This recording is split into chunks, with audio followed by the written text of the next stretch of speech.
জুলাই আগস্টের 1 বছর অতিক্রান্ত হচ্ছে। দুঃখজনক বাস্তবতা হল এই, এখনো বাংলাদেশের মানুষ জুলাই আগস্ট এই জেনোসাইডের বিচারের দৃশ্যমান কার্যক্রম দেখতে পাচ্ছে না।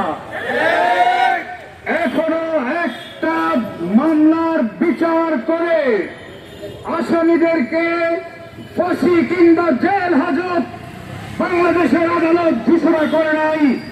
এর চেয়ে পরিতাপের বিষয় আর আমাদের জন্য কিছু হতে পারে না। আমাদের পরিষ্কার দাবি, বিচারের ব্যবস্থা করতে হবে।